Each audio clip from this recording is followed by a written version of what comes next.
Les Iroquois, partie C, les mythes et légendes. Iroquois, de nom qui leur cortal moyen, a été donné aux membres des 5 tribus d'Amérindiens qui forment la nation d'Iroquois par leur ennemi algonquin et par leur français. L'appel d'Iroquois se Hodonsane, qui signifie les gens de la maison longue.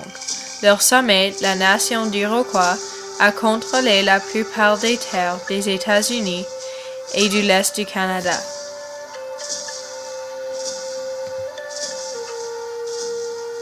Dans les années 1600, il y avait environ 2000 Iroquois. Chaque tribu a été divisée en 3 groupes clans appelés les tortues, les ours et les loups. Les Iroquois croient que tout ce qui existe est animé par un esprit. Ils croient qu'ils ont le pouvoir d'influencer la vie des humains.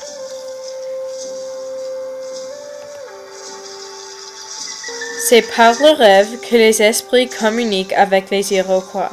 Un esprit insatisfait se manifeste par le malheur, la maladie ou la mort.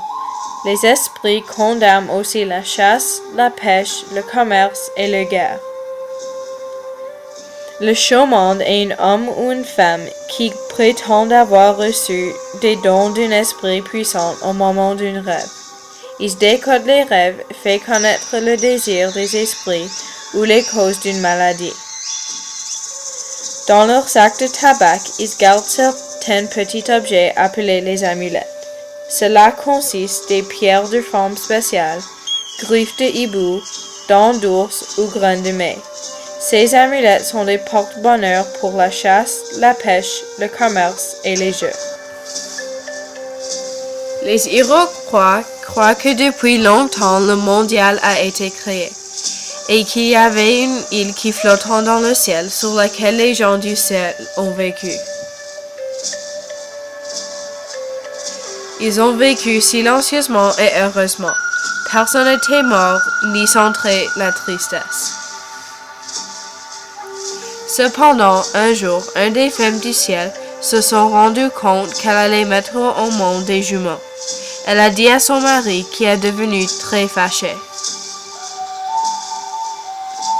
Au centre de l'île, il y avait un arbre qui a donné la lumière à l'île entière, puisque le soleil n'avait pas été pourtant créé. Il a déchiré cet arbre, créant un trou énorme au milieu de l'île. Curieusement, la femme a scruté dans le trou. Loin au-dessus d'elle pourrait voir les eaux qui ont couvert la terre. À ce moment que son mari l'a poussée. Elle a échoué le trou, tombant vers l'eau au-dessus. Les animaux dont ont existé déjà sur la terre. Donc, loin au-dessus d'elle, flottant 2 oiseaux qui ont vu la chute du femme du ciel. Juste avant qu'elle a frappé l'eau, ils l'ont pris sur leur dos et l'ont amené aux autres animaux. Résolus pour aider la femme, ils colombent dans l'eau pour obtenir de la boue au fond du mer.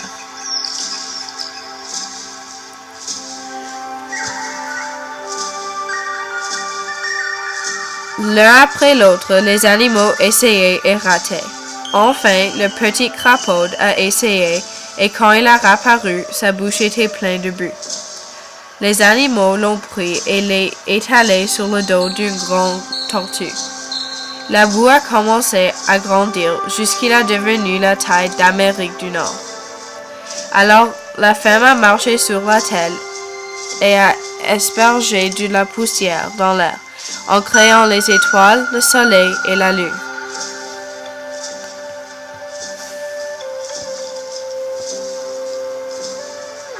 La femme du ciel a mis au monde des fils jumeaux.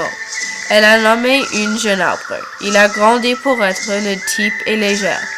Elle a nommé l'autre Silex, qui avait un nom froid comme son nom. Ils ont grandi rapidement et ont commencé à remplir la terre avec leur création. Le jeune arbre a créé tout ce qui est bon. Il a fait des animaux qui sont utiles aux humains, les rivières qui coulent dans 2 façons, et dans cela, ils ont mis des poissons sans os. Il a aussi créé les plantes qui sont faciles à manger. S'il pouvait faire tout, il n'y avait pas de suffrage.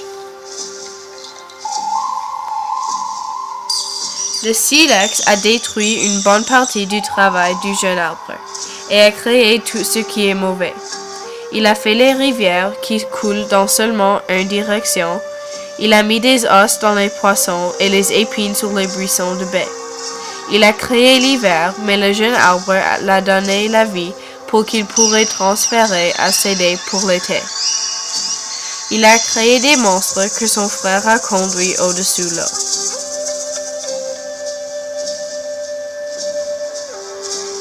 Finalement, le jeune arbre et le silex ont décidé de combattre, jusqu'à un conduit l'autre. Ni pouvait gagner d'abord, mais enfin le silex a été battu. Parce qu'il était le silex de Dieu, il ne pourrait pas mourir. Donc, il a été forcé à vivre sur le grand dos du tortue. De temps en temps, sa colère est sentie sous forme de volcan.